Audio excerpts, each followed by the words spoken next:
Good evening, everyone. I hope you're all well. I'm Anthony Crowell, the Dean and President here at New York Law School and Director of the Center for New York City and State Law.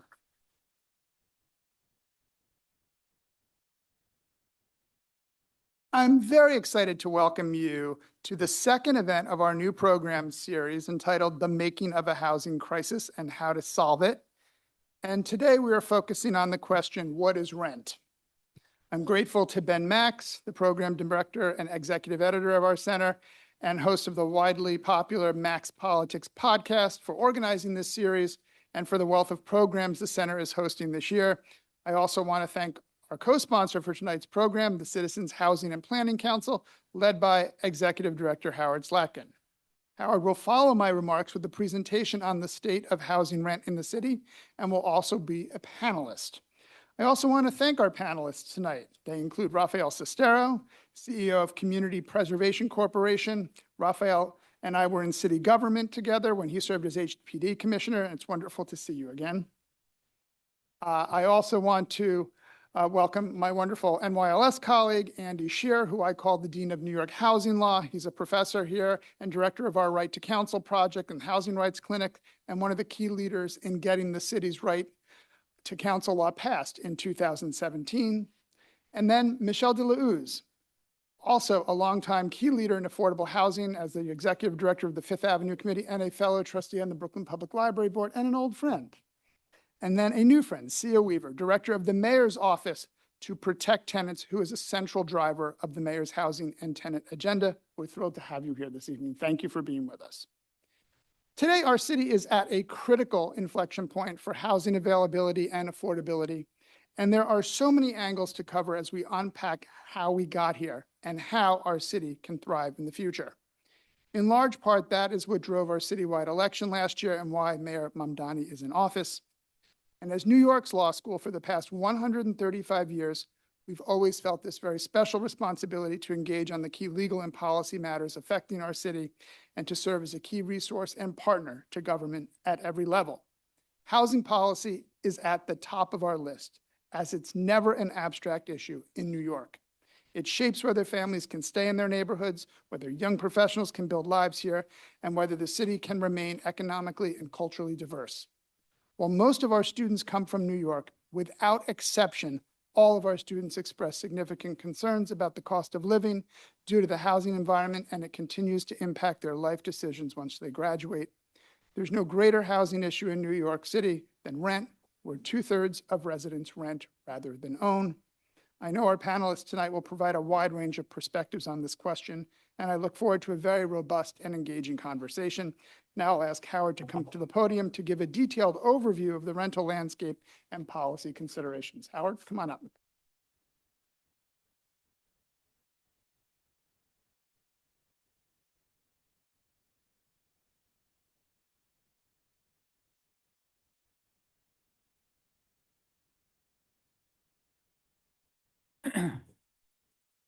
Okay. Thank you so much, Dean Crowell. Thank you, Ben, Max, and to New York Law School for hosting the series and for inviting me to be part of tonight's session. We're very pleased at Citizens Housing and Planning Council to be co-sponsoring this series with New York Law School. And I'm extremely excited to be part of this illustrious panel that we have assembled, and very thankful to all of the folks who have agreed to be a part of this conversation today. I'm going to start by saying that I'm not going to explain to this room what rent is. I think everyone has a good sense of what rent is, but I'm going to try to frame this conversation out with some key information and insights that are, some of which are technical, but the first of which is really a more philosophical point. And what do I mean by a philosophical point about rent? Well, the fundamental point that I want to start with is that we can have two things that are true at the same time. They're in tension, but they're not in contradiction. The tension here, of course, is that rent is two things. It is an expense for tenants, and it's revenue for housing and the buildings they live in.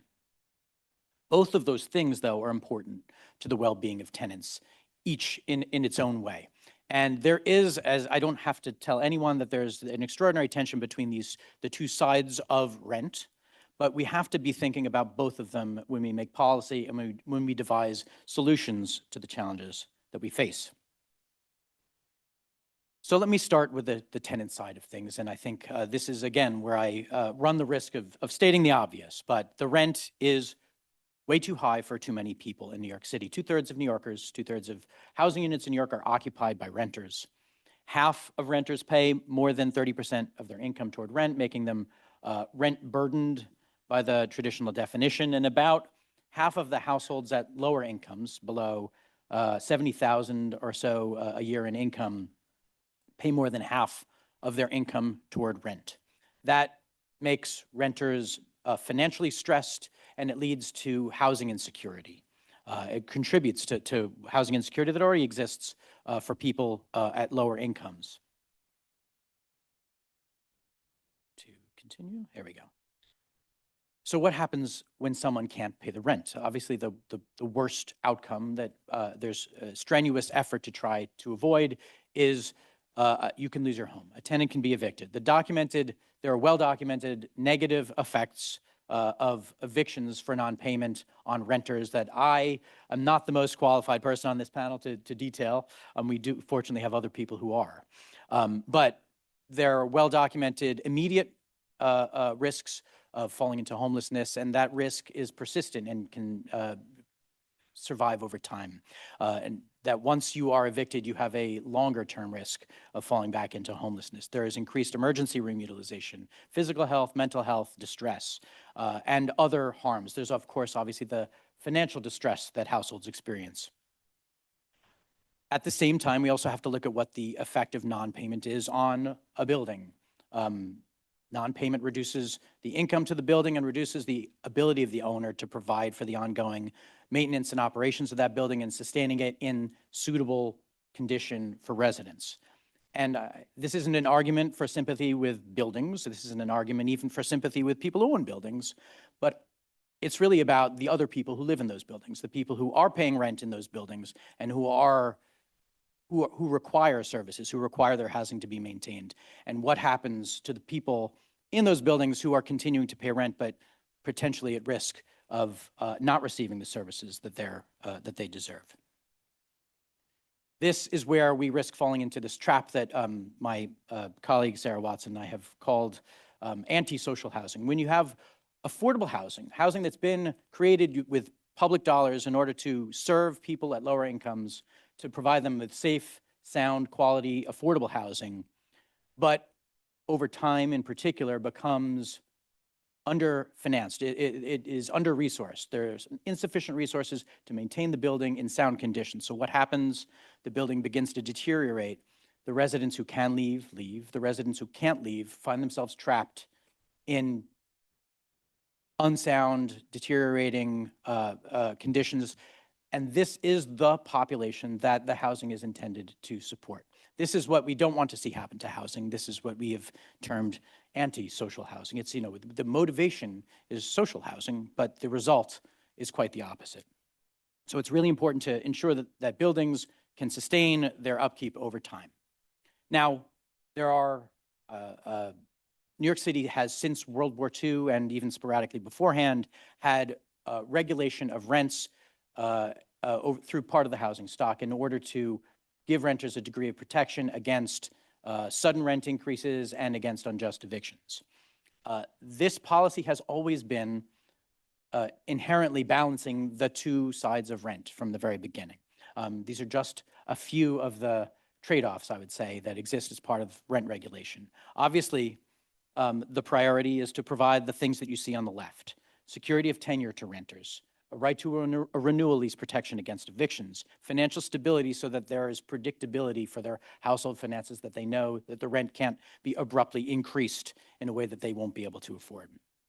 Limitations on increases at vacancy have been instituted in order to prevent an incentive to turn over units and to replace lower-paying tenants with higher-paying tenants, and to slow the overall increase of rent within that segment of the housing stock. At the same time, on the right side, there's a need to be able to maintain buildings in sound condition. And when buildings have limited rental income, they can lose access to capital that they need for periodic reinvestment over time. This can contribute to the accelerated deterioration of buildings. The inability to recoup investments in the building in the form of increased rents creates a disincentive to maintain housing in anything but the minimum acceptable condition. And of course, the minimum acceptable condition becomes an increasingly contentious subject. This requires significantly more enforcement of what is maintaining housing in an acceptable condition, and really results in a set of financial disincentives to do anything more than that as the owner and operator of that housing. There is, through lower turnover, the positive side of greater housing security for existing tenants.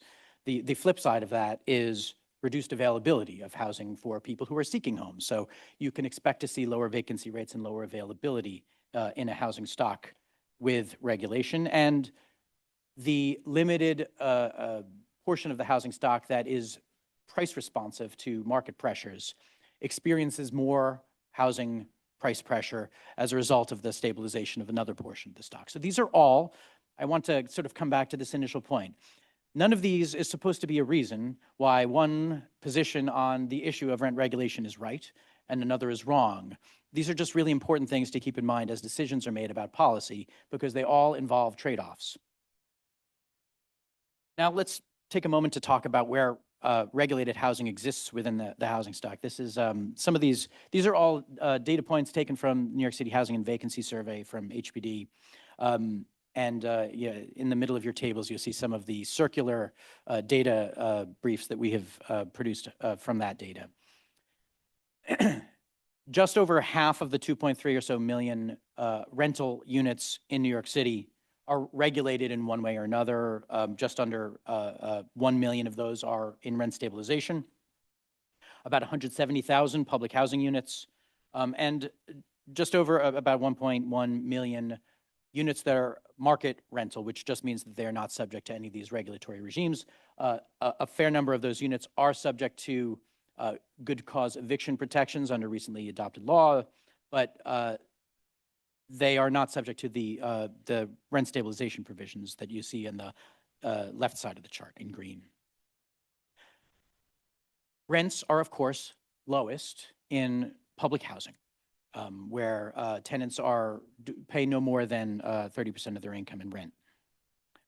In market rentals, rents are higher, and in rent-stabilized housing, they are somewhere in the middle. This obscures a lot of the differences, the texture within the rent-stabilized housing stock that I'm going to come back to in a little while. But these are important.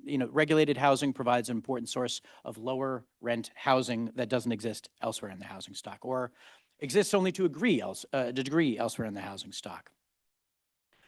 This chart shows the number of units that are in each of these regulatory statuses broken down by rent level. So on the left, you see units that rent for less than $1,100 a month as of the most recent Housing and Vacancy Survey. The thing that jumps out there is public housing, which is a uniquely important resource for renters at the lowest incomes, that green segment of the bar. Of course, on the right, you see market rentals dominate the highest priced rentals within the housing stock. But you can see there's a lot of texture actually within this, that rent stabilized housing exists at multiple rent levels. And an interesting note is that there are more market rentals in the renting for less than $1,100 a month than there are public housing units renting for less than $1,100 a month. Actually, more than there are public housing units in New York City. So different segments of the housing stock do serve different rent levels. This little histogram that you see on the right with all the little houses shows in a sort of quantitative way how each segment of the rental stock is broken down among condos at the top row, co-ops, single-family homes, two-family homes, 3 to 5 unit homes, and then at the bottom, the large gray block is the 6+ unit stock. This is where the vast majority of rent-stabilized and other regulated housing can be found. you can see that there's a relatively small portion of the 6+ unit stock that is market rate, right? Relatively limited portion that is market rate rentals, and that market rate rentals predominate in the lower density, the lower scale portions of the housing stock. So where do rent stabilized units live? Rent stabilized units are not all created equal. They live in very different sorts of buildings, and it's really important to understand this. This slide, along with an earlier one, I have to give credit to the Furman Center for their recent deep dive into the texture of the stabilized stock. So I'm pointing at Mark Willis there in the audience, who I promised I would give this credit to. But this is this is really important to understand the striking diversity of housing within the stabilized stock. You have pre-1974, older buildings, pre-1974 housing that is rent stabilized. All the way on the left are the buildings that are still almost entirely rent stabilized. And then on the second example from the left, this is actually a building I used to live in. And I recently went back to sort of dig into how many of the units have been deregulated. So it fits into this partially deregulated category. That when more than a certain share of units are deregulated within the building, it changes the overall profile, the rent roll, as compared to the pre-1974 stock that you see on the left, which is almost entirely rent stabilized. So you have older buildings, then you have recent mixed income construction, buildings that were built through tax incentive programs like 421A, in which you'll find often all of the units subject to rent stabilization, but most of those units are actually at or close to market rents, and only a share of them are at lower rents required through that program. You have about 140,000 units in those kinds of mixed income buildings. And then finally, all the way on the right, you have subsidized affordable housing, where city and state resources have been put into this housing in order to provide for its long-term affordability to people at lower incomes. It is also subject to rent stabilization. It's not necessarily a widely known fact, but subsidized affordable housing is also rent stabilized housing. But it's stabilized at lower rents than most other housing. You can see that the median rent for this segment of the stabilized stock is lower than for any other segment, about $1,200. On the left, you see that the pre-1974 almost entirely stabilized housing is around $1,300. And then when you get up to buildings that are less than 35% stabilized, or the recent mixed income buildings, you're talking about $2,400 or so as the median rent. So almost twice the median rent in the mixed income buildings that exist in this stock, as compared to the ones that are focused on low income, on low rents. And the buildings that have the lowest rents, of course, are the ones that also contain more low-income residents, which is important for us as we look at how buildings are affected differently by the financial conditions that are affecting housing today. This is a slide, I've cribbed slides from everyone tonight, and this is a slide that's actually cribbed from the Community Preservation Corporation. Thank you, Rafael and team.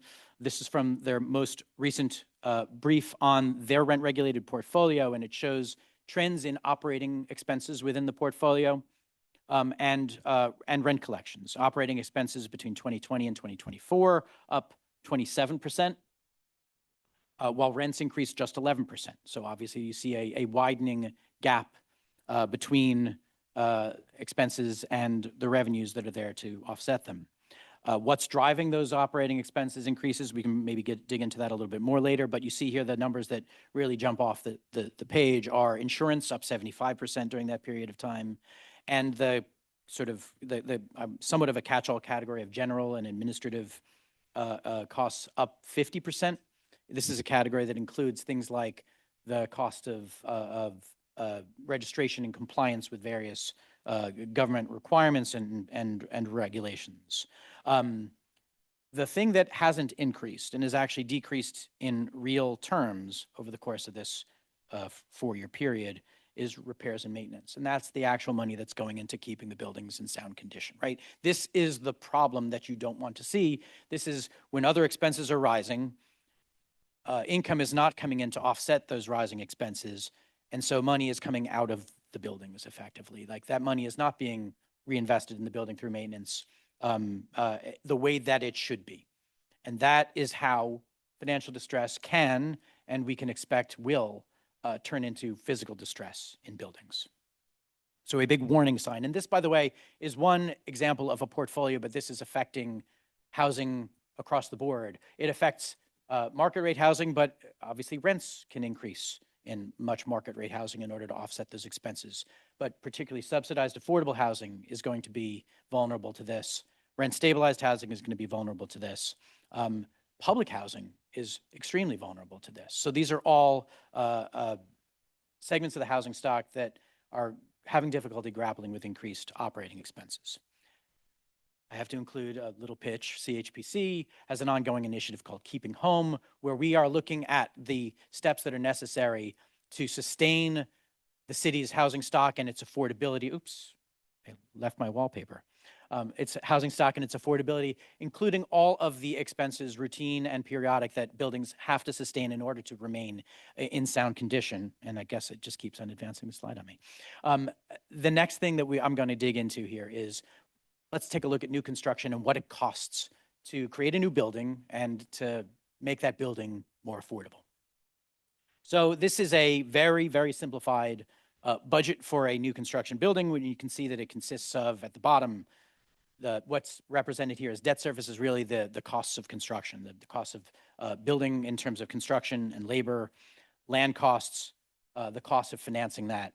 Above that, you have debt service coverage, which is required in order to secure your lending. Above that, you have real estate taxes, which account for roughly a quarter of the overall budget for a new unsubsidized rental housing. And then above that, you have the cost of maintaining and operating the building, and a vacancy loss, which is assuming that your building, standard underwriting assumption, is 95% occupied. The 5% that is not, or the 5% that is not paying rent at any moment in time, vacant or not collecting, is booked as an expense. And so this is basically what it costs on the budget to build a new building. How much rent do you need in order to pay for that under some conventional financing assumptions that we used to model this? In a low-cost location where land is less expensive in the city, about $5,000 a unit rent. In a high-cost location, about $9,500 a month in rent. These are big numbers, right? This is how much it costs to support the cost of constructing a new building without any kind of assistance. What does that mean? Well, that obviously makes it challenging. I'm going to come back to some of the challenges. But let's take existing buildings. Existing buildings can be less costly. They can operate at with lower rents, in part because it's less costly to acquire them. So that lowers the lower portion of this bar graph that you see here. When we have housing that provides, when you have buildings that provide affordable housing, the city and state provide tax exemptions for that kind of housing that can reduce the tax burden and help to support the affordability without rents that are quite as high.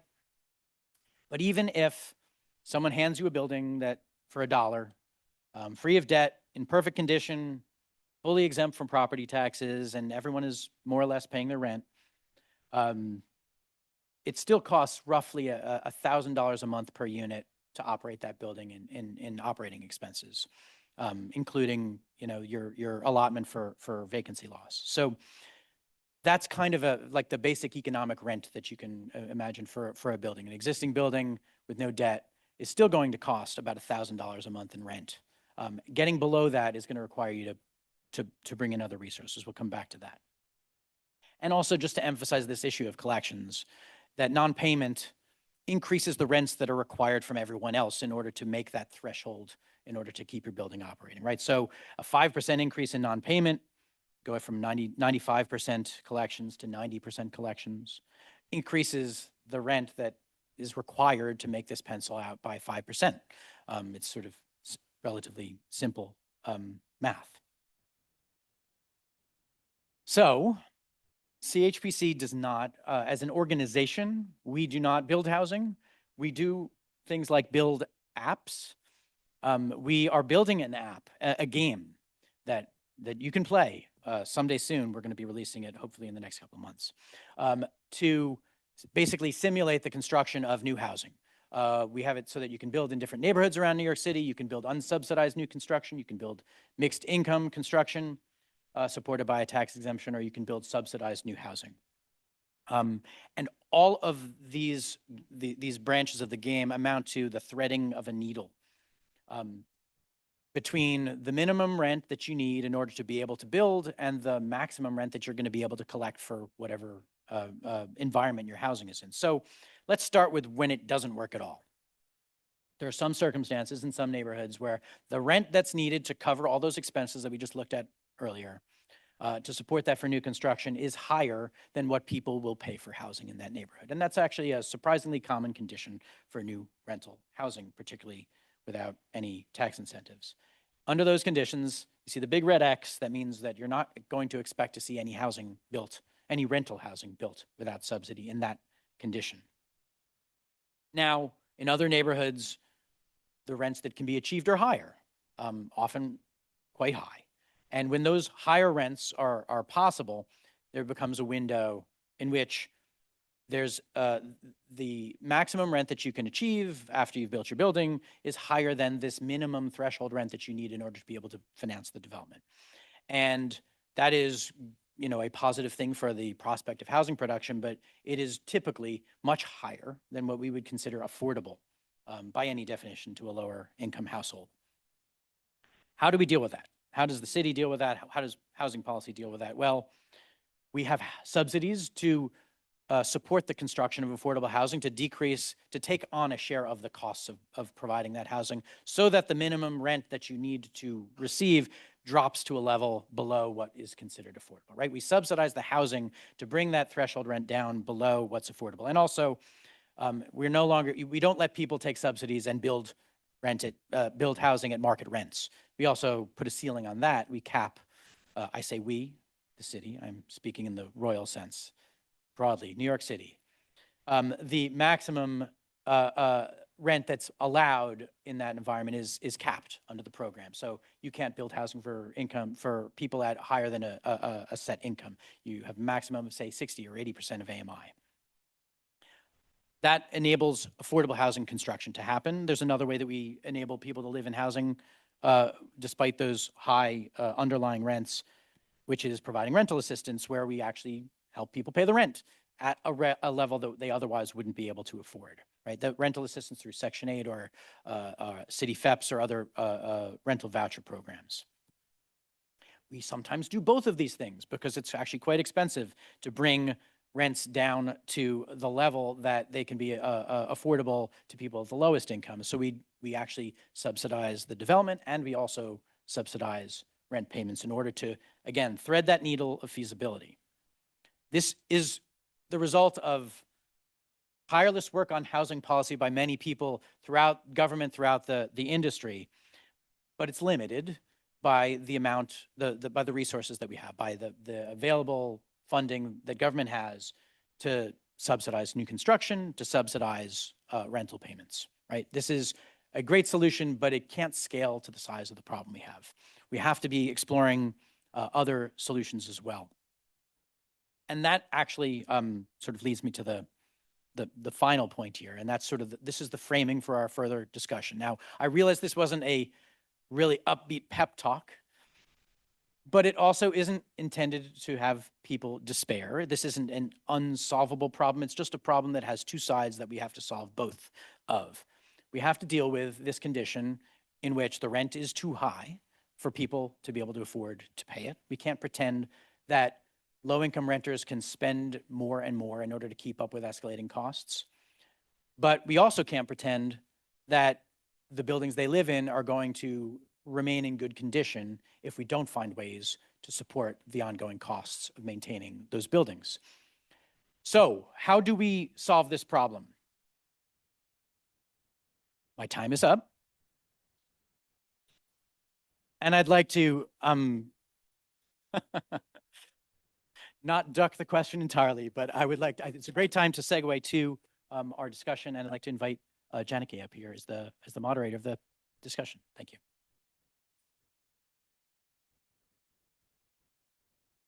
And yes, and invite the rest of the panelists up too, sorry.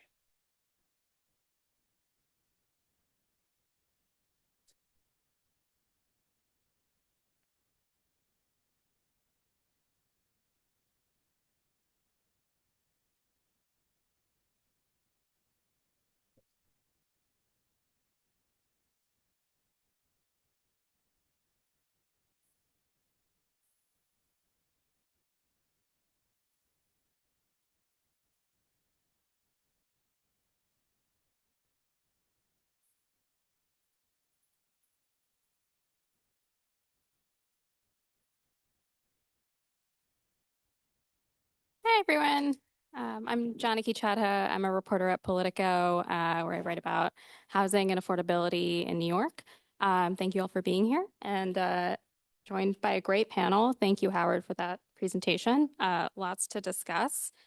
So I guess we'll just jump right in. I'm going to ask the panelists to just you can go down the table and you can introduce yourself and just give us one big reaction to the presentation we just saw. We'll start with Michelle. Hi, everybody. Michelle Delos, Executive Director of the Fifth Avenue Committee, a 48-year-old nonprofit comprehensive community development corporation based in Brooklyn, but serving low and moderate income people citywide.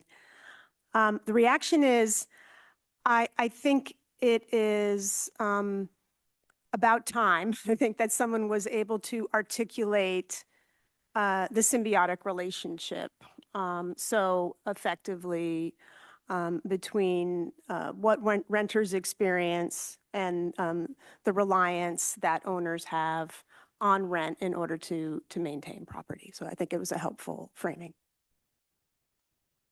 Rafael Cestero. I'm the Chief Executive Officer of the Community Preservation Corporation.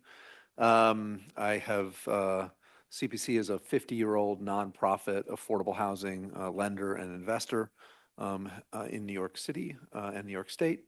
I guess my reaction to Howard's presentation is to, I guess I will steal a line from one of my colleagues and friends in the industry, Mark Yar, who said on the first episode of the very first season of the Housing Problem podcast, the math of affordable housing is brutal. Okay. So I'm Andrew Scherer. I teach here. Anthony introduced me before. I just will add that I'm also the author of Residential Landlord-Tenant Law in New York, a treatise commonly used in the field, and I'm in the midst of writing a book on why we should abolish eviction entirely. So you probably can guess from that what my point of view on the issues is. So I want to take issue with one small point from Howard's presentation. When he said that rent regulation disincentivizes landlords, on the sort of right-hand column of that chart, disincentivizes landlords from keeping buildings in good repair. I think that's only true if your goal is to maximize profit. It's not true if you can bring in enough income and you turn the income into safe, affordable accommodations for your tenants. There is a tension that I think was very well expressed in the presentation. I think though there's another really big player, and a representative from that player is sitting right next to me here, is the government. Government has a really major role to play. So when we think about it, it's not just the rent coming in from the tenants and the revenue needed by the landlords. It's also what's the role of government. And I will say that if people think that there's a free market out there, you're deceiving yourself. There is no free market in housing. Government is involved in many, many ways, not just in the construction and the subsidization of low-income housing, but every time it builds extends the subway to a wealthy neighborhood, or when zoning gets changed, or when we do like New York City did in the 70s, planned shrinkage in the Bronx, it affects housing. So with that said, there's one big conclusion I have made, and I hope many of you in the room would agree with me, is that we need, if we're ever going to resolve this tension, and there's really serious tension, we need to have a vision, a long-term vision of having a right to housing.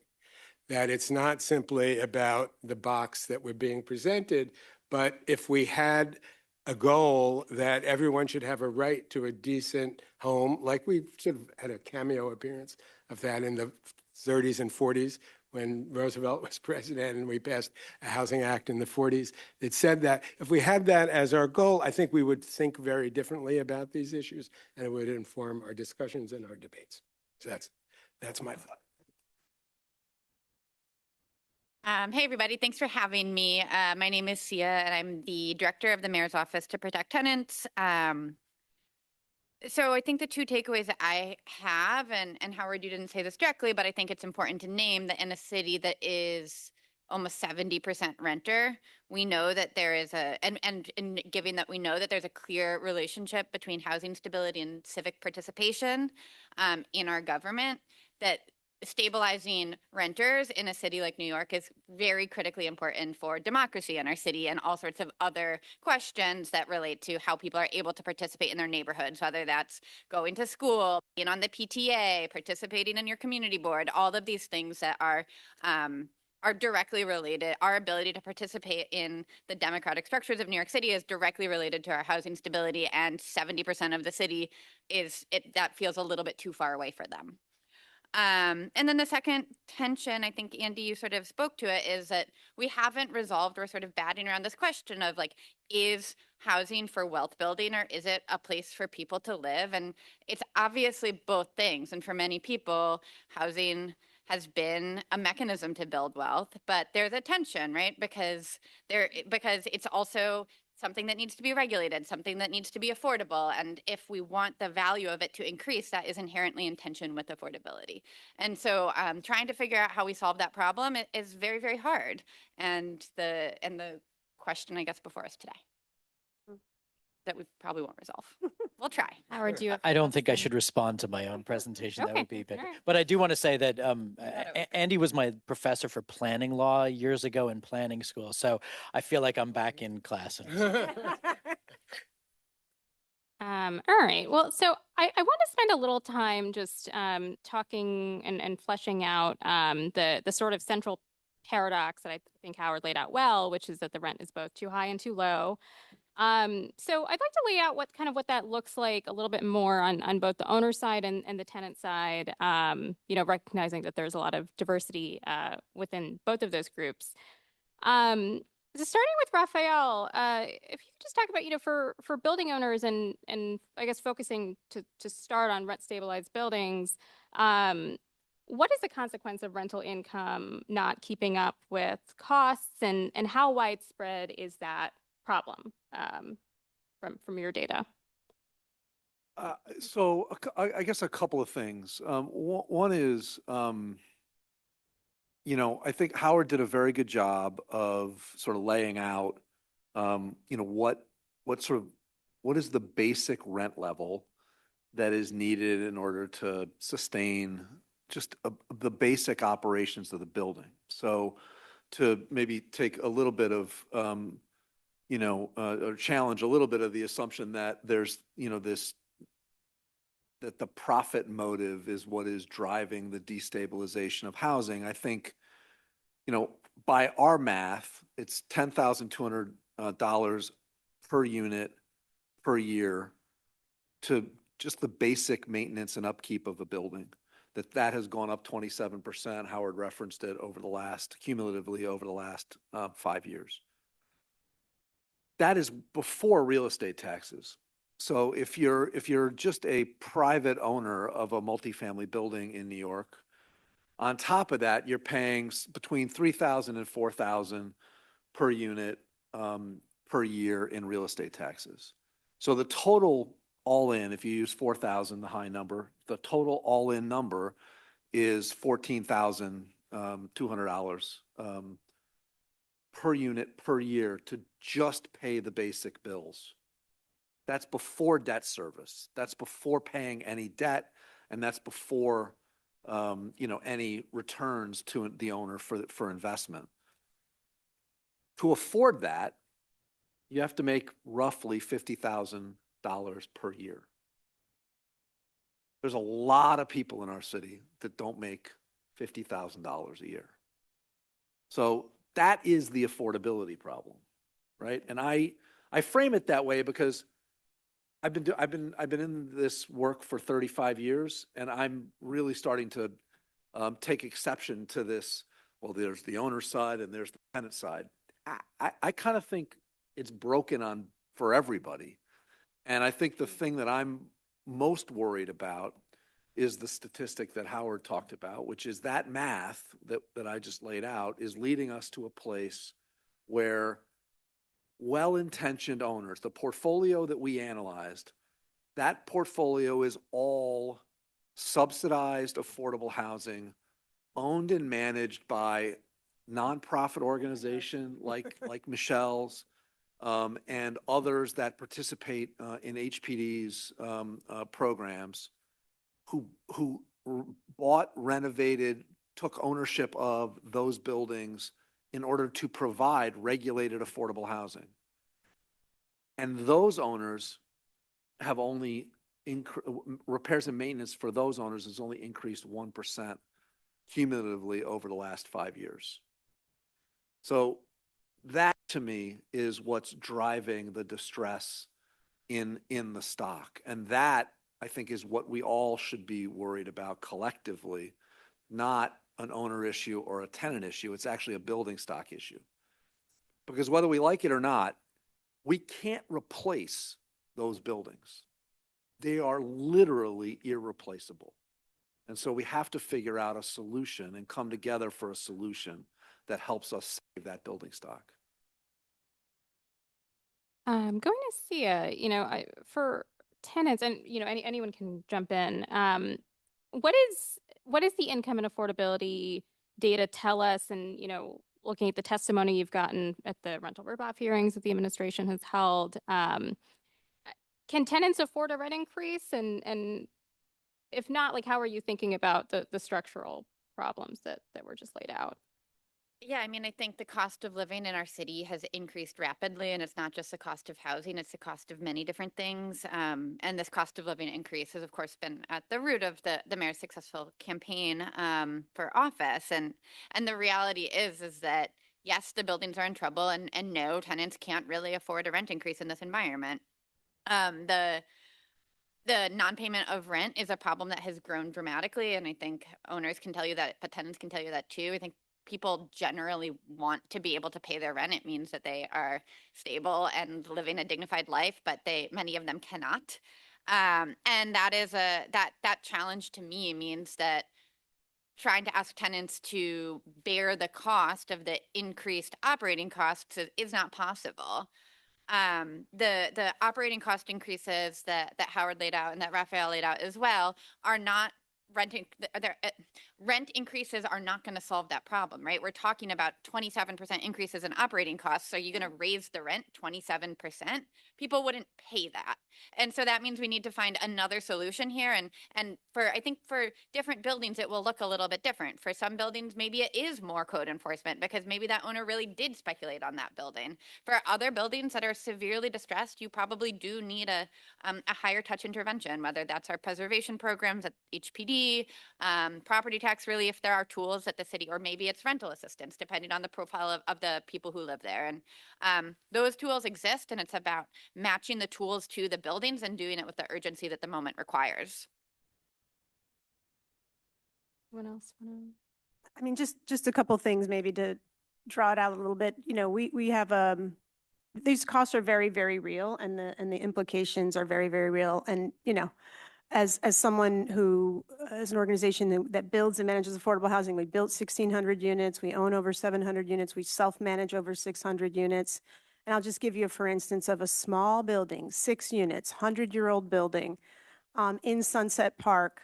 We're in conversations right now with HPD to finance a renovation. And as part of that, we went out to the market to get insurance prior to the renovation. It came back at $26,000 for a 6-unit building. Okay, over $4,300 per unit. That's a monthly burden for each apartment of over $300 a month just on insurance for a 6-unit property, right? Meanwhile, the incomes of the folks in the property are, on average, less than $50,000 a year. And so, the math ain't mathin', as they say. And so it's just, these are solvable problems, right? It's political will and it's investment at scale. It's driving down costs and every which way, and it's not one silver bullet. But a lot of it, unfortunately, either is about increasing incomes or providing rental subsidy to a lot more people than currently receive it. Only 1 in 4 people who are eligible for Section 8 in this country receive it. 1 in 4. We wonder why we have so much rent burden. It's because we don't have people receiving the rental assistance that they need, and they're not getting paid what they need based on the work that they're doing. So, but it also costs a lot to build, and it costs a lot to maintain the properties. And so, I mean, I of course, believe housing is a human right, but housing isn't free, and we do have to figure out how to pay for it. Even if it's a human right, it's still going to cost something, and that means society as a whole is going to have to figure out how to pay for it and change the priorities that we have. Yeah, I mean, moving on to, I guess, some solutions, one thing that kind of people have noted and strikes me, kind of in this RGB fight that we, observe every year, the buildings that are the most financially challenged, the older buildings, majority or exclusively rent stabilized, in places like the Bronx, the tenants in those buildings are perhaps the least able to absorb a rent increase. So the city, is in very strange budget environment when you think about things like vouchers. So just in that context, like what should the city or state government do? Go ahead. So, Where do we start? yeah, I mean, look, there's a whole bunch of things that the city and state governments already do. And they're proven tools that I think we should be looking at and challenging ourselves to take to scale. In the 1950s, there was a program called the J51 program, which was a tax incentive program that was put in place to incentivize owners of buildings to basically bring to remediate unsafe conditions in old law tenements. That program did a lot of good and was very effective for a very long time. It's incredibly cumbersome to administer. A lot of owners don't want to use it because of the bureaucratic process associated with getting it. But it provided tax relief, and it happens to be up for reauthorization at the state right now. And I think we need to start thinking about, whether programs like that meet the moment and meet the time at the scale that we need or not. I also, sometimes I think we focus, meaning I think the larger universe, and to a certain extent, this is what plays on social media and in the mainstream media. We kind of focus on the wrong thing. And I guess I'm supposed to be here representing owners, which is a weird place for me to be in, given that given my career and my life history. But what I will tell you is, I am not the least bit concerned about the RGB vote. The difference between a 0% increase and a 2% increase is not moving the needle. It's not solving any problem, right?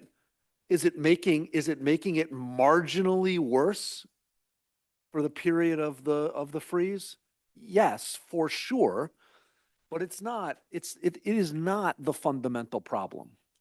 The cost of insurance, the cost of property taxes, the really unfair nature of our property tax system, those things, right, are things that need to get really looked at and are the real problems that we should be solving.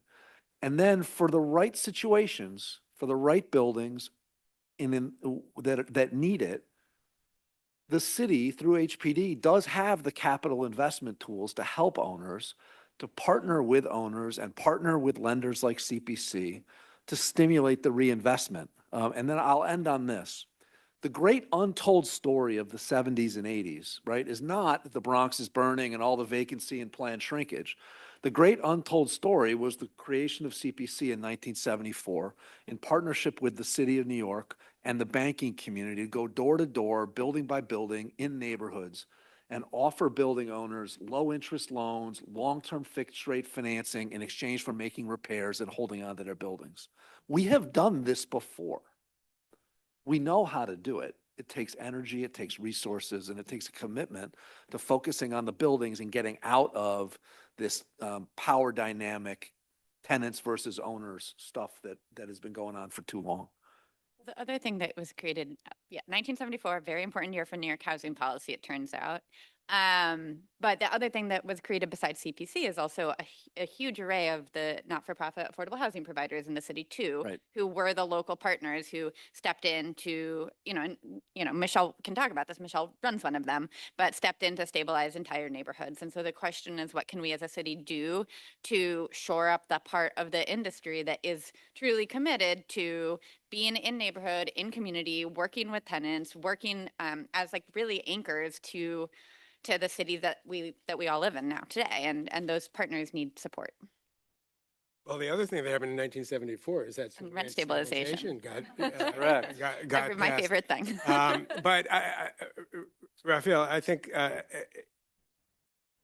you presented that the problem is not enough money for the people running the buildings. I think that the problem is No, that that's not what I said, actually. I said, What'd you say? I said that there's not enough money to maintain the buildings. okay. That's different than there's not Okay. enough money for the people Okay, that own the but building. I do think, and And there's a that's the slightly, that's the sli- power okay, dynamic that I'm talking about. So- That I think is so- a false slight- dynamic. slight difference in perspective here. I think the problem is that a low-wage worker would, afford, can That's what I said. cannot afford. But the problem is that people need, it's got to do frankly with the way that you define the problem and then the way you see the government's role in addressing that problem. And if we define the problem as people needing a place that's decent and affordable to live, and that if that's what sort of governs and informs our policymaking, I think we would do things very differently. And I want to talk a little bit about the elephant in the room, which is that we're in a horrible moment in terms of federal policy in which the inadequate amount of federal investment in low-income housing is rapidly deteriorating, and people's income and ability to just survive is going to go down because we're so busy making the rich richer and making the poor poorer that that's something. And Michelle talked about political will. I think that we have to acknowledge that as a fundamental part of the problem. But I do think that when we look at what government does, there has never been decent, affordable housing for low-income people without some form of government intervention, basically since the rise of cities.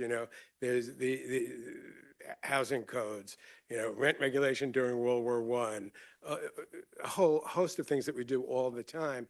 And we need to rethink them. And I think we don't have enough creative ideas. Like I did not understand in 97 when when the state legislature passed vacancy decontrol and luxury and high rent decontrol, like crazy, because the theory behind rent regulation was always a market-based theory to tamp down the price, the rents for tenants. It was never an individualized problem, but now it was okay to deregulate units because the tenants were too wealthy, but they didn't do bupkis about the tenants who couldn't afford the rent, who were living in rent-stabilized housing. And right now, I think something like 84% of the low-income tenants in rent-regulated housing are rent burdened, are paying over a third of their income for rent.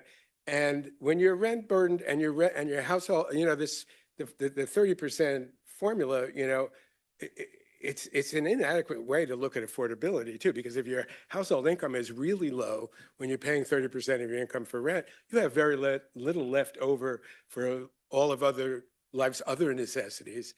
So we're even looking at that question the wrong way. But I think that the basic thing is, we need to sort of understand that there is a social housing sector, that we need to make that sector work, and the government has a very serious role in doing that. And I think we have to be intentional about that and acknowledge that we're moving towards a right to housing and that we have to have a robust social housing sector that works, and we have to invest in it in many, many different ways.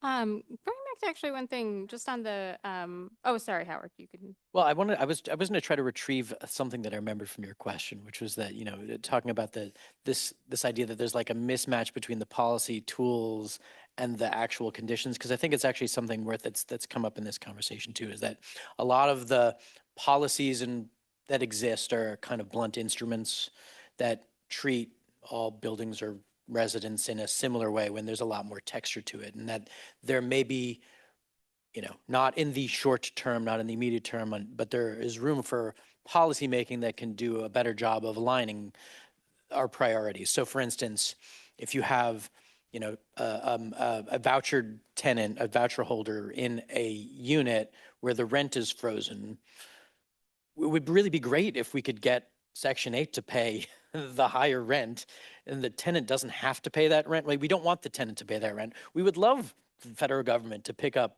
that incremental rent and have the building have access to those resources to pay. That's kind of the outcome we're looking for. It's not the way the programs are designed and aligned, but that would be something that would be really great to be able to achieve. And another example is, there have been policies that were designed to, try to, looking at the two halves of rent again, trying to freeze the tenant expense side of the rent, while not freezing the revenue side of the rent. So like SCREE and DREE, the senior citizen and disabled rental exemption programs, what they basically do is freeze the tenant's payment of rent and give to the owner of the building the amount of the increase in the form of a tax abatement credit. So in other words, it's another way of trying to pay the rent to support the operation of the building without forcing someone who can't afford that rent increase to pay it. There are other models for policy tools that we can look to expand the kit to try to be more targeted in this. I just say I really agree with the idea of expanding that SCREE and DREE exemption to all low-income people. It wouldn't fully solve the problem, but it would make a big, big difference. Yeah, but those programs do still rely. Sooner, we are still paying for it as a city, right? Oh, So like property taxes is basically what, happy budget day, everybody. It's basically what the city has. And the cost of a universally available rental assistance program is not one that the city of New York on its own can bear. And you're cutting into your property taxes, you're cutting into lots of the other services that New Yorkers rely on. So, and then SCREE and DREE, to get access to them, you need to live in a rent stabilized apartment, which again is not all of the housing stock.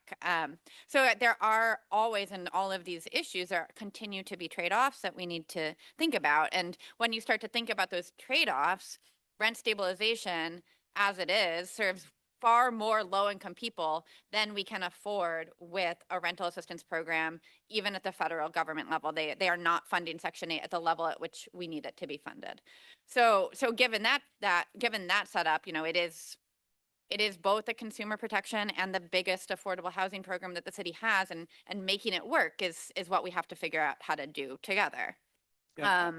Go ahead. I would say the other thing that I think is important for us to rethink, using your theme, is if you reflect back to Howard's charts of the different segments of the rent stabilized housing stock, there are significant chunks of the rent stabilized housing stock that have what I call mixed rent buildings that are doing okay.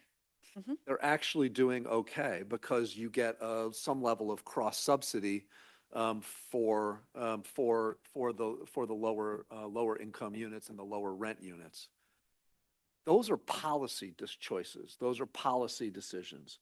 We do have a very robust social housing sector in New York. We've got the most robust in the country, frankly.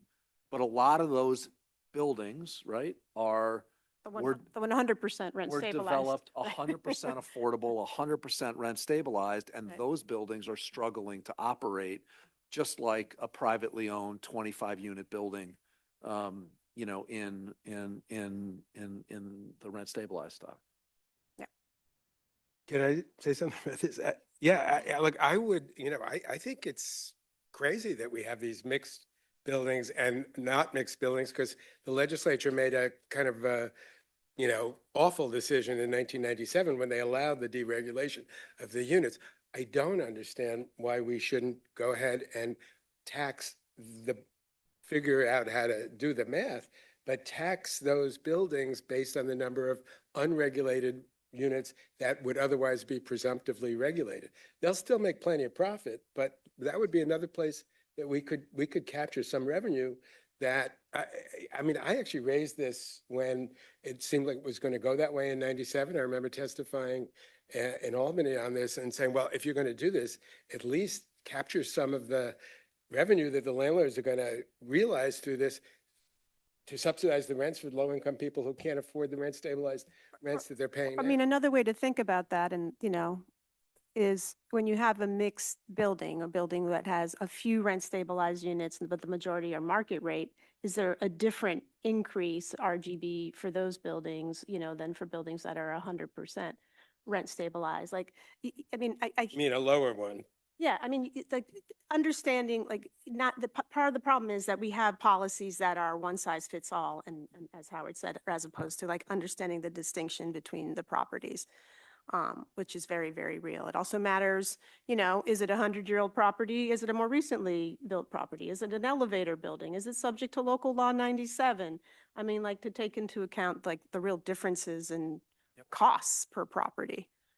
What do other The people- difficulty I would just add to that though is that there's this it's the buildings that have higher rent rolls could better support the cost of a lower rent increase, but that's not where the low income tenants are. That's And the right. low income Or tenants are in the universities, buildings so that are many of them, suffering yeah. from the greatest sort of Yeah. financial distress. And Right. so there is an asymmetry there that we have to reckon with. No, so we should we should tax the market rent units and use that to subsidize low-income housing. Yeah, we're talking, but something that I maybe to like bring, do you have more questions? I do want to say, like, there are also trade-offs in policy design. Yeah. And the more complicated you make a policy, the less durable it will be for the long term. And so we've had some form of rent stabilization in New York City since before, World War II. since over 100 years, but give or take. And part of the reason why we still have rent stabilization in New York is because it's widely available to a wide range of people at a range of income levels, and it's sort of universal applicability is part of the draw. And so, yes, it's a blunt instrument, but that is just as much a feature as it is maybe a bug. And so we need to think about those trade-offs when we're thinking about policy design too, because it's extraordinarily challenging for the city to administer a perfectly tailored program to every building. It's not going to be possible. So we need to have an open door HPD so that owners know that they can come to the city, that they can get the resources that they need to stabilize their buildings. We need to make the programs work for owners, and we need widely available and easily understood tools for renters to be able to stay in their homes with stable, predictable rent increases, the same thing that we, offer to homeowners with a fixed rate mortgage. And so figuring out a way that we can do both of those things does seem very possible. But it does require public sector capacity at the city's housing agencies, and easily understood policy for the general public. And partners. And And partners, yeah. Yeah. And it is worth distinguishing. There's no question that between 1997 and 2019, there was a lot of speculation in the rent stabilized housing stock that led to a real loss of affordability in the city. Those are largely not the owners that CPC is financing or Michelle's colleagues in the affordable housing development community. And so it's worth distinguishing between those two types of players. One kind of on that note, question for you, Sia, but anyone can weigh in. The administration has been focused on bad landlords, and so I'm wondering if you could speak to like what is a bad landlord, and is a bad landlord still a bad landlord if they simply don't have the money to upkeep a building?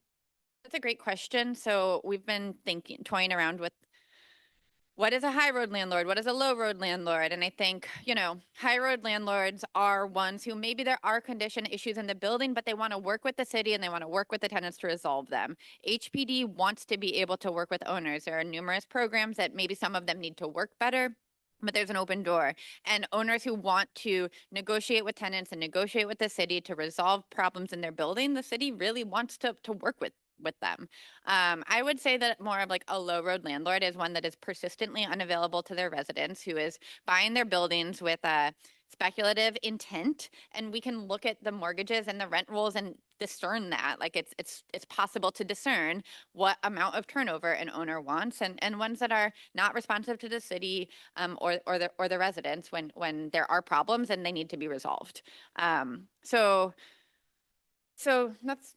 I mean, I would agree with that definition. I would maybe just add a caveat, which is, I think there'd probably be more folks that would fall into the high road landlord category if they felt that the bureaucracy was, working for them, or that somehow stepping forward, that there was consistency in how policies were applied. Because I think, part of the challenge that a lot of owners experience is like you might be working with one part of the agency and it can be very accommodating, and a whole other part of the agency could be coming down on you, and because it's operating in silos. And I think if we could get some de-siloing going on, and like going back to that concept of like, we are doing this together, like, defining partnership in a real way, I think it could be very helpful to bring more people forward who might even be in some gray area between high road and low road, if you will. Yeah. And I do think the question of meeting regularly with the renters is pretty key to me. There's lots of employers who, I don't know if they're good or bad, but there's a union and the union is delivering for the workers, and it's great that people have jobs and it's great that the employer exists. And so that's sort of like understandable in the worker context. And I think the same thing is true in a renter and a housing context, right? I think that owners who want to meet and talk with residents to resolve issues of mutual concern is critically important to the city. I just sort of add that I recently wrote a piece in Vital City on this topic and drew a very nerdy graph in which, you sort of look at the two dimensions of this issue, which is the financial resources that a building has available and the motivations of the owner. And the motivations of the owner can be high road, low road. It can be sort of socially motivated landlord versus a financially motivated landlord, where that sort of judging, whether not playing by the rules is a completely sort of different version of a financially motivated landlord. You can be financially motivated while still playing by the rules. Exactly. The policies that we have towards housing have to be able to address all the different conditions that fall out of that, that universe that we can trace out there. That you have, some of the most challenging issues are we have socially motivated landlords, nonprofit, affordable housing organizations that can't afford to maintain their buildings, right? So we have, obviously, bringing resources to those buildings is the most obvious version of that. And then you have... And quickly. Yeah, please. There are portions of this chart that are easier than others, and certainly like enforcement against bad actors and making sure that people aren't abusing the system and that, the most urgent conditions are addressed is helpful. But when buildings get stuck in the low resource, bad landlord corner of or sort of badly motivated landlord corner of this chart, it is very difficult and resource intensive to free them up. And it's much more effective to try to keep them from landing there in the first place. Something that we've found where I think that there's maybe not surprising, both owners and renters want more predictability about when an HPD code inspector is coming. It's helpful for owners to be able to clear violations in mass. And it's also helpful for tenants to be able to know when the inspector is coming so that they can make sure they're home, so they can let people in. And I think that there's a lot that we can do to make the code enforcement system more responsive to both sides of the equation that will help everybody understand the scale of the problem a little bit better. I want to talk a little bit about the rent laws, which are obviously Albany issue. We talked about a little bit about vacancy decontrol. There was a big overhaul in 2019 that I know Sia was very involved in. 2 years ago, as part of a, wide-ranging housing deal, some of those changes were revisited. So I'm curious if like the panel could weigh in on should the rent laws be looked at again? I mean, are there other changes that should be made? I mean, I can tell you that the New York Housing Conference that I'm proud to chair, that one of the things that that's being talked about as a partial solution to this is something that Howard mentioned, which is, you know, as vacancies come up in properties that are under regulatory agreement, all of which are rent stabilized, whether or not we can go to current area median income rather than what was the original area median income as a way to raise revenue without, of course, displacing any current tenants. So that, that's one thought that could be a tweak that could be helpful. It's in the weeds. I mean,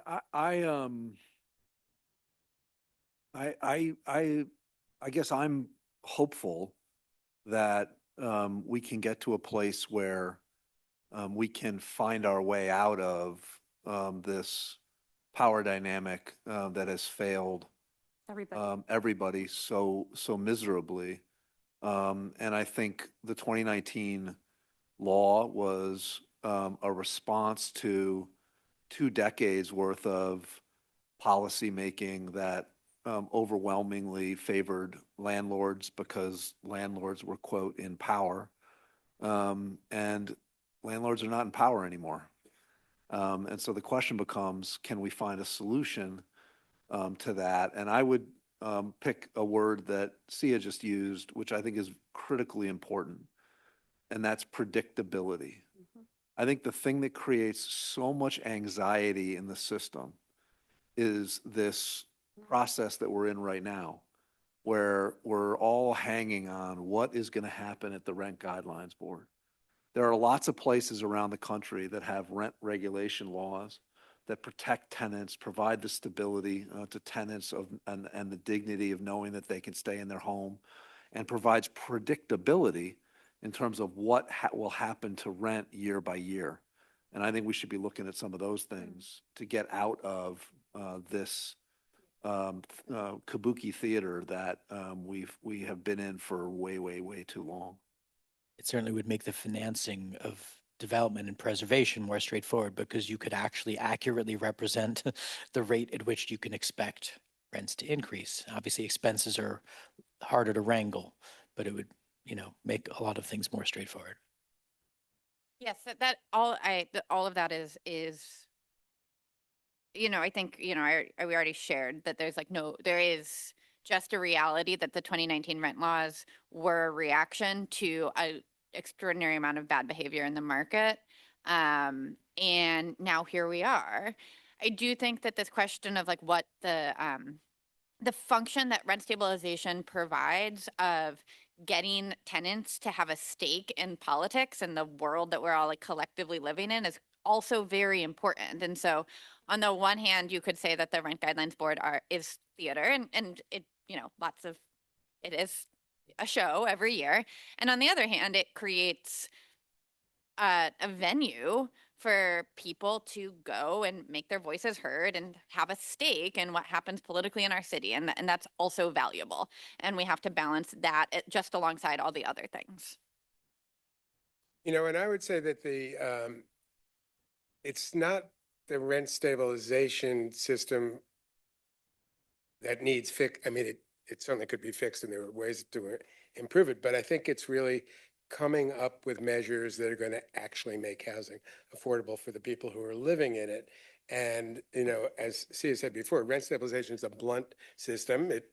Except for that 20 some odd years when we had, the decontrol, it works overall on the market of housing that falls under the law, but it doesn't really help the individuals who are unable to afford living in where they live. And so, the various forms of federal subsidies, city subsidies, I mean, the things that we do, we clearly need a greater investment from the public sector in affordable housing in a whole variety of ways. It just, it's just not enough what we've been doing. Yeah, I mean, in terms of the role that rent stabilization plays in civic life in New York City, so, Fifth Avenue Committee and our affiliate Neighbors Helping Neighbors, we organize tenants in, hundreds of buildings in New York City, and we bring folks out to RGB. And I mean, for people sharing their lived experience is extremely powerful. There's no question about that. And people finding their voice in that process is incredibly powerful. And if you guys haven't seen Slumlord Millionaire, I highly recommend it. It covers the Bravo family that door knocked, and then they've become tenant leaders, and now both daughter and father work for our organization. So I agree that it can be vitally important. I would want to find venues for civic engagement and empowerment that lead to systems change issues that are sustainable. So that's, I wouldn't want, that shouldn't be the reason why we have the RGB hearing, and I know you weren't saying that, Sia, but I would love to take that energy from RGB and bring it to DC, and Wholeheartedly. I mean, wanted it's to been, just- in recent years, incredibly effective organizing. I mean, see, it was behind a lot of it, but and powerful, and actually made changes. I think sustaining that organizing effort, whether through the RGB hearing, whatever, but getting people engaged in the future of their city and for their lives is incredibly important. And in my many years in the field, I've never seen a moment like this in which so many buildings are organized, so many groups are out there doing it, which I think is, in the long run, that's going to be the key to getting change made. Yeah, and to just bring it back to the sort of building health question, there's no question that if you are an owner who's trying to do a lot of capital repairs in the building and get HPD tools to come in and help stabilize the building moving forward, having residents engaged in that process is going to make it easier. It is very hard from an owner's perspective to actually do significant repair work in buildings. And if there's a tenant association that wants to see that happen and wants to be a partner in that, it will be easier. On the flip side, if there is a tenant association that's resistant to that work, it will be very difficult. So I do think that there's lots of shared interest here.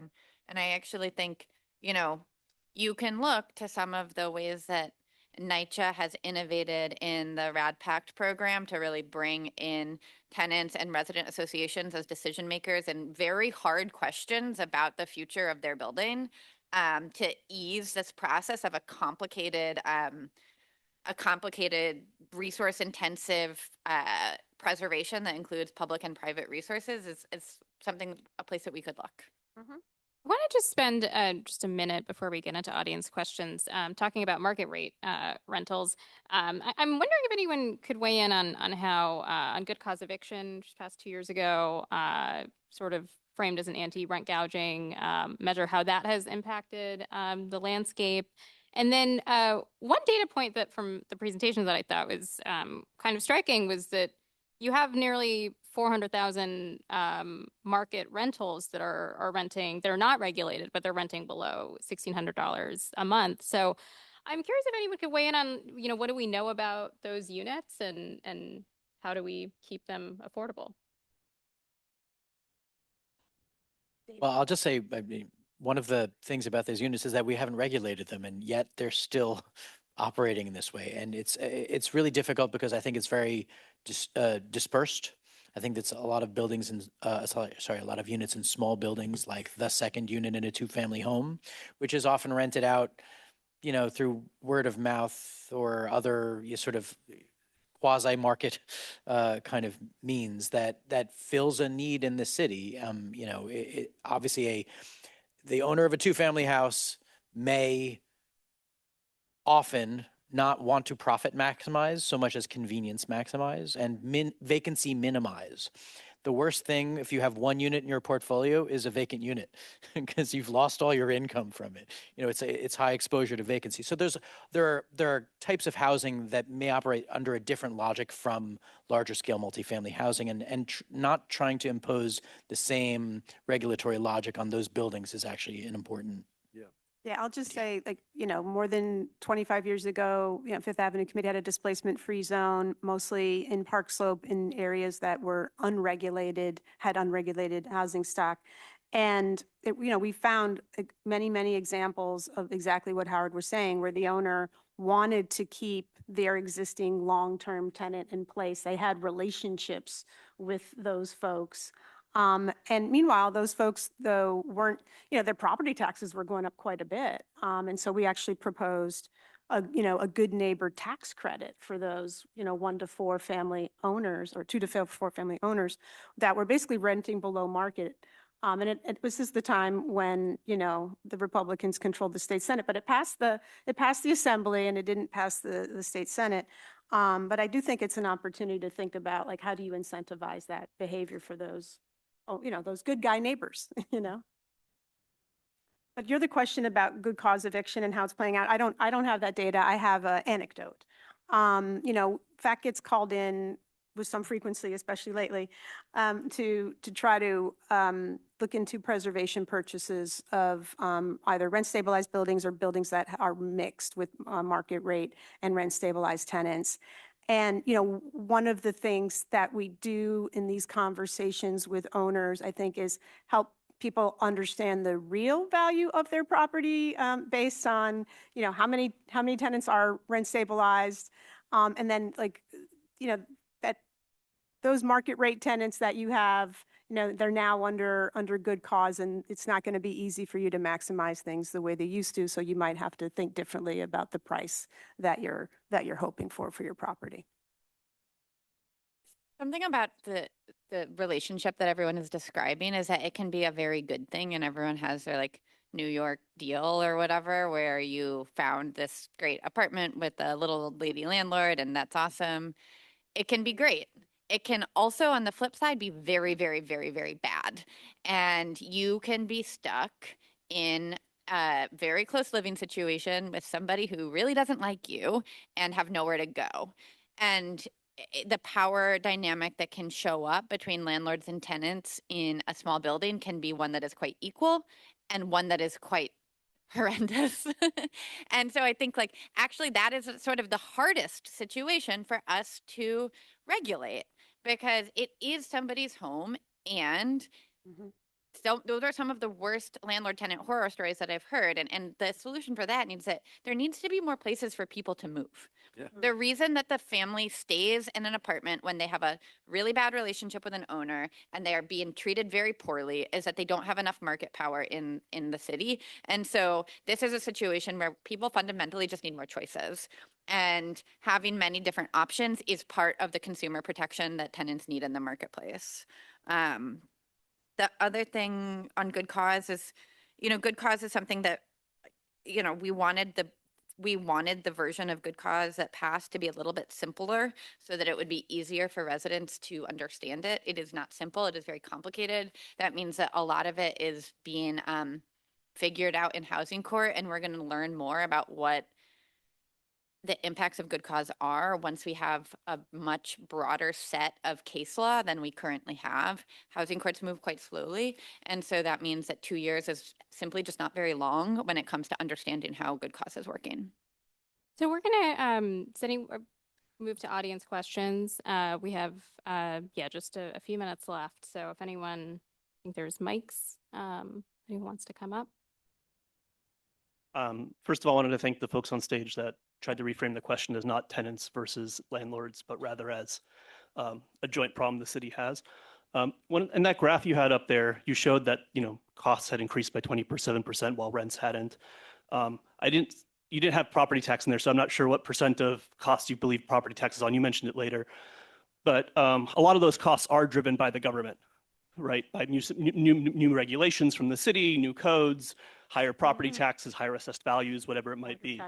If we want to bring those costs down, wouldn't one way be to change some of those policies and maybe bring more visibility into those costs? So for example, what if your lease or your rent check had your rent is $1,000 to use the cost that you said, and your property tax bill is $900 or $400 or whatever percent that might be. In my tenant's case, it would be their entire rent check. In other people's cases, it would be 30% of the rent check, but it would make it very clear where your money is going. And then we could direct the conversation at the policies that are problematic rather than at our friends and neighbors who are just trying to provide good housing. That's a really interesting idea for transparency. I don't want to answer the question about the chart because I literally stole it from Rafael. So the portfolio in that chart is largely, has tax abatements on it because it's subsidized affordable. We also service and asset manage a portfolio of loans from the former Signature Bank that we are in a partnership with the FDIC on. And that's where the data that I used to say that taxes are between $3,000 and $4,000 per unit per year comes from, because that's what those buildings are paying. They're largely the exact same kind of buildings. If I drove you to one in the one portfolio and I drove you to another in the other portfolio, they look exactly the same. It's just that one went through some sort of HPD program and got a tax abatement alongside it. And so that's why I say the property tax piece of this is really important. The other thing that, you know, utilities, all utilities across the board in buildings went up 21% over the last 5 years. And How much of that was property tax? No, utilities. Yeah, how much of that utility increase was property tax? Con Ed On the says utility. 30%. On them. On Con Edison, you mean? That's a good Yeah. question. Yeah, Well, yeah. exactly. I mean, there's just like no question that tax class 2 rental properties bear an unequal share of our tax burden in the city. And that is, you know, the mayor wants to address property tax reform in Albany, and looking at tax class 2 properties has to be part of the equation. Any other audience questions? Yeah. Yeah, and just keep, you know, question short so we can get more in. Putting out these wonderful statistics. Thanks, Howard, for putting out these wonderful statistics. One of the things that really struck me is 44% of the market available rentals fall under rent control, rent stabilized. And I personally know a couple who've been high earners each that have a very large apartment in Brooklyn Heights. Another couple that have an apartment that's worth at least $2 or $3 million on 57th Street in Manhattan, and they have a rent control or rent stabilized apartment on Central Park South. Illegal. So I don't know if this was the original intent of rent control or rent stabilized, and given it's 44% of the stock, what's being done? Can anything be done in situations like that? Well, the situation that you're describing is not currently legal under the rent stabilization situation. So Just needs to be enforced. Yeah. Yeah. But the issue of high earners in rent stabilized units, you know, it is one of the reasons why traditionally rent stabilized housing wasn't labeled as affordable, because it's not means tested, right? It's a different creature in that sense. consumer protection. Right. It you know, exactly. It had different origins. It has similar effects in some ways, and certainly if you're at lower incomes, it looks a lot like it. But it is not a means-tested program. There was a brief ephemeral moment when someone proposed means testing it, and even the administrative complexities of trying to do that were pretty daunting.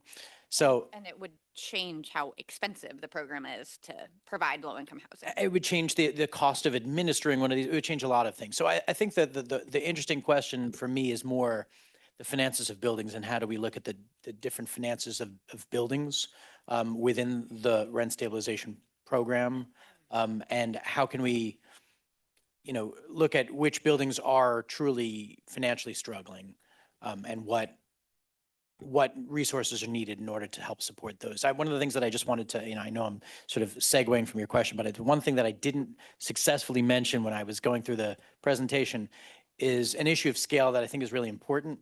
Again, like from the Furman Center's analysis, that we're talking about almost 500,000 units in the pre-74 rent stabilized stock that are 90% or more rent stabilized. This is a large potential source of distress. It's not, you know, we do have programs and resources and we can create programs and resources, but this is a deep well of need that may need to be addressed. And so it's really important to get to it sooner.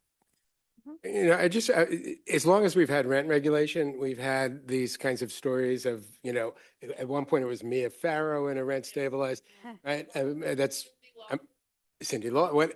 Yeah, but you know, these are But the it's beside the exceptions to the point. rule, and I wish. They are the exceptions to the rule.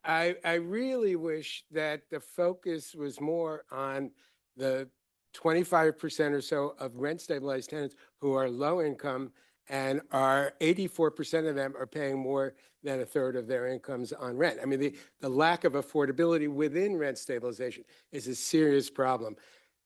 A market-based system, a blunt tool that allows wealthy people to be able to have their rent lower, you know, that's just part of that's a cost that we pay. And if we had universal housing subsidies and affordable housing for everyone, maybe we wouldn't need it at all, right? All right, I think we have time for one more question.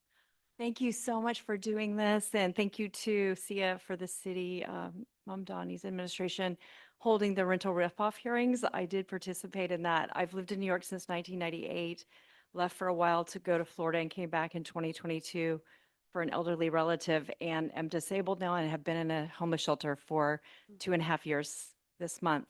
I am curious, do we know if there exists in New York a situation where apartments are being warehoused by landlords to artificially inflate market rate rents? So that's a good question. There are buildings that have persistent vacancies, and what we've found is that the reasons differ from building to building. So, you know, I'm talking with some families who have a building with a huge amount of vacancies, and what happened is the owner died. His family lives in Florida. They're caught up in surrogate court about who really owns this building, and as a result, some of the units are empty. There's not a one-size-fits-all solution to this question because there's not one reason why it's happening. I don't think that there is a particular incentive to hold units off the market in a city with such an extreme housing shortage, right? Like, people can make a lot of money renting out these apartments, and I think largely owners want to bring their apartments online. That being said, it does happen in buildings, and it happens in buildings where maybe the owner is being particularly negligent, or maybe the owner needs a little bit of help, or maybe there's something else going on. And I think finding the cases where it does exist and figuring out the solution with the city agencies for that building is very important. I didn't know if they, you know, they get tax write-offs if that's allowed. I know San Diego is doing something right now about this situation. If That's something. I don't think that they get particular tax write-offs for keeping units vacant. Okay, great. Thank you so much. Yeah. All right, well, thank you, everyone. Thank you to our panel.